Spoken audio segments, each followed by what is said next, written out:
Hello అందరికీ, నేను మీ Anuradha. Welcome back to Anu K R vlogs.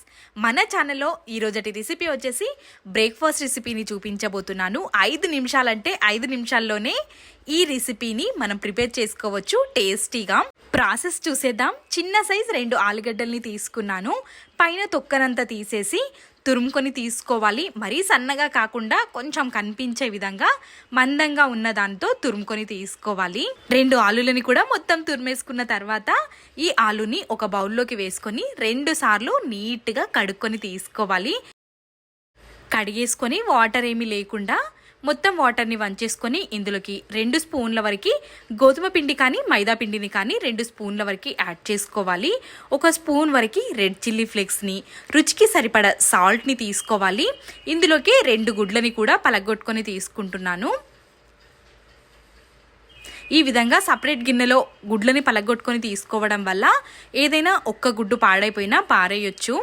Eggs వేసిన తర్వాత పిండి, ఎగ్స్, ఆలు మొత్తం కలిసిపోయే విధంగా మంచిగా మిక్స్ చేసుకొని తీసుకోవాలి.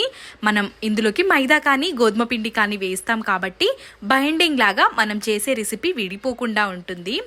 ఈ విధంగా మొత్తం కలిసిపోయే విధంగా మిక్స్ చేసేసుకొని స్టవ్ పైకి ఒక మందపాటి గిన్నె ఉంచుకోవాలి. గిన్నె వేడైపోయిన తర్వాత 1 స్పూన్ వరకు ఆయిల్ని వేసుకొని మనం ప్రిపేర్ చేసుకున్న ఈ మిశ్రమాన్ని కూడా ఈవెన్గా స్ప్రెడ్ చేసుకోవాలి. పల్చగా కాకుండా కొంచెం మందంగా వేసుకుంటే బాగుంటుంది. మనం ఈ రెసిపీ చేసుకోవడానికి కొంచెం లోతుగా ఉండే గిన్నెని తీసుకుంటే రౌండ్గా చూడడానికి బాగుంటుంది. ఈ విధంగా మొత్తం స్ప్రెడ్ చేసేసుకొని పైనుంచి మూతని కవర్ చేసి ఒక 2 నిమిషాల పాటు లో టు మీడియం ఫ్లేమ్లోనే ఉడికించుకొని తీసుకోవాలి. ఆలు ఉడకాలి కాబట్టి ఖచ్చితంగా లో ఫ్లేమ్లో పెట్టుకొని ఉడికించుకుంటే రుచి బాగుంటుంది, ఆలు మంచిగా వేగుతుంది. మూతని ఓపెన్ చేసి మధ్యలో మధ్యలో చెక్ చేసుకుంటూ ఉండాలి. మనకి అతుక్కపోతుందేమో అని భయమే అవసరం లేదు. నేను ఇక్కడ స్టీల్ ప్యాన్లోనే మీకు చేసి చూపిస్తున్నాను. మంచిగా ఒక సైడ్ వేగింది అనుకున్నప్పుడే ఇంకొక సైడ్కి టర్న్ చేసుకోవాలి. ఈ సైడ్ కూడా మంచిగా వేగేంత వరకు లో టు మీడియం ఫ్లేమ్లోనే ఉడికించుకొని సర్వ్ చేసుకోవడమే. పైన టమాటో కెచప్ వేసుకొని సర్వ్ చేసుకుంటే సూపర్ టేస్టీగా ఉంటుంది. మార్నింగ్ బ్రేక్ఫాస్ట్గా కానీ నైట్ డిన్నర్గా కానీ ఈ రెసిపీని ట్రై చేయండి. మీ ఫేవరెట్ అయిపోతుంది. అంతే, పిల్లలు కూడా చాలా ఇష్టంగా తింటారు.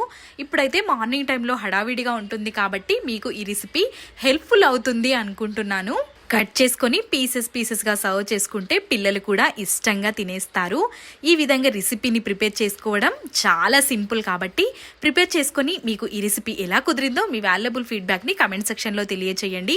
సింపుల్ అండ్ ఈజీ రెసిపీసే మన ఛానల్లో ఉంటాయి కాబట్టి సబ్స్క్రైబ్ చేసుకొని సబ్స్క్రైబ్ పక్కన ఉన్న గంట సింబల్ని క్లిక్ చేయండి. Thanks for watching. Bye bye.